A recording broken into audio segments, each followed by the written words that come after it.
como introducción a los efectos, vamos a utilizar dos efectos que trabajan con las máscaras. Hay una cosa que tenéis que tener muy en cuenta en After Effects y que todos los efectos que tenemos en el programa son efectos de capa. No hay efectos de máscara. Lo que pasa es que sí hay efectos de capa que trabajan con las máscaras de la capa. Son los dos efectos que os voy a enseñar y vamos a ver lo que ocurre cuando le aplicamos un efecto a una capa. ¿Qué hace falta para poder aplicar un efecto? Hace falta que la capa esté activa. Ahora me voy al menú de efectos y veréis que hay un montón de categorías. Nosotros vamos a irnos a la parte de generar, que es donde se encuentran los dos efectos que yo voy a utilizar. Por un lado está trazo y por otro lado está relleno. Esos son los dos efectos que voy a utilizar y esos dos efectos trabajan con las máscaras. Vamos a empezar con el de trazo. Lo que va a ocurrir cuando yo cargue el efecto de trazo es que en la capa seleccionada, en el timeline, va a aparecer una nueva categoría que va a ser la categoría de efectos. Y si os fijáis en la ventana de proyecto, al lado de la ventana de proyecto hay una ventana que es la de control de efectos. Ahí se va a cargar también el efecto y vamos a tener todos los manejadores del efecto para poder ajustarlo. Así que directamente voy a irme a trazo, lo voy a cargar y vais a ver cómo ocurre todo eso. Aparece la categoría de efectos en el timeline, aparece el control de efectos en el panel izquierdo y voy a poder empezar a hacer los ajustes que yo quiera.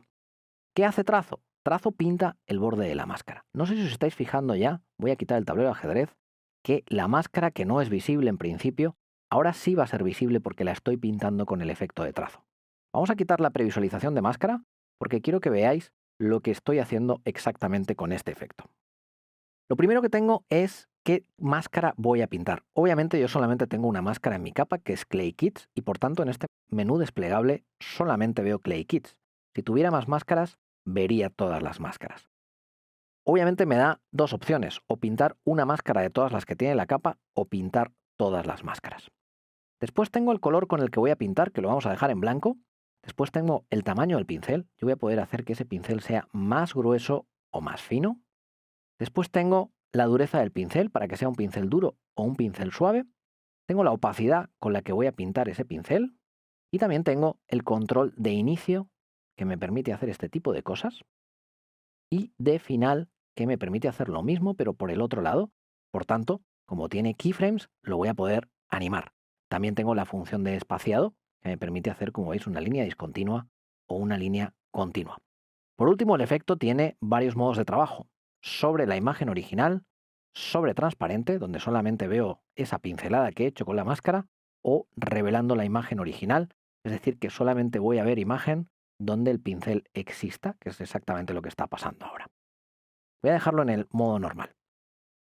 Los efectos también pueden cambiar su nombre.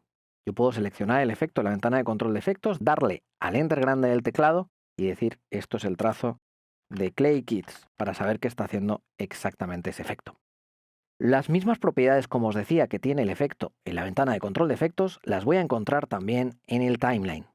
Fijaros que si despliego efectos me aparece trazo de Clay Kits y si despliego trazo me aparecen todas las opciones. Por ejemplo, si yo quisiera animar cómo se forma ese borde, lo único que tengo que hacer es ir a inicio o fin de pincel, dependiendo por el lado que quiera hacer la animación, cargar un primer keyframe, decir cómo quiero que empiece, por ejemplo, quiero que empiece al 100% para que no haya nada escrito, me voy al segundo 2 y entonces hago que aparezca esto.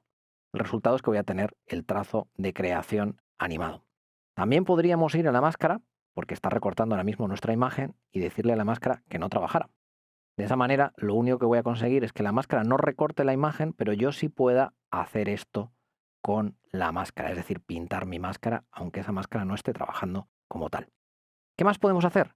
Cargar el efecto de generar que encontramos en relleno y que me va a servir para rellenar el contenido de la máscara. Fijaros que ahora mismo el relleno ya está trabajando y me dice que no está rellenando ninguna máscara, pero ese efecto siempre hace lo mismo. Cuando la cargamos y no hay ninguna máscara seleccionada, lo que va a hacer es rellenarlo todo. Le voy a decir que quiero rellenar Clay Kits porque quiero que observéis una cosa. Voy a hacer que aparezca el borde. Y es que este efecto también tiene controles. Se ha añadido, se ha apilado en la ventana de control de efectos. Y por supuesto también se ha apilado en el timeline en la categoría de efectos. Ya tengo trazo y relleno. ¿Qué vamos a poder hacer con el efecto de relleno? Obviamente rellenar y fijaros todas las máscaras o una sola, igual que el efecto anterior. Puedo cambiar el color de relleno, puedo invertir para que haga justo lo contrario Puedo cambiar el calado horizontal para que sea un relleno suavizado por los bordes en horizontal o en vertical, y puedo cambiar también su opacidad.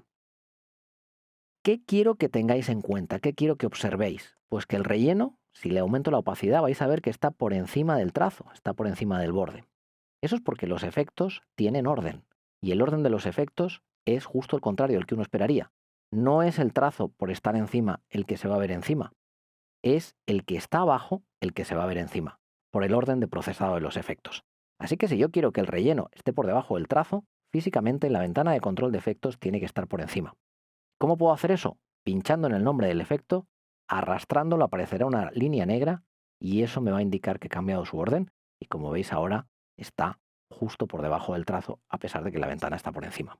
También este efecto, en realidad todos los efectos que tiene el programa van a tener la posibilidad de animarse. Fijaos que hay propiedades como trazado que no tiene reloj, eso significa que esta propiedad no se puede animar, pero el resto de propiedades todas son animables y con todas vamos a poder generar efectos increíbles.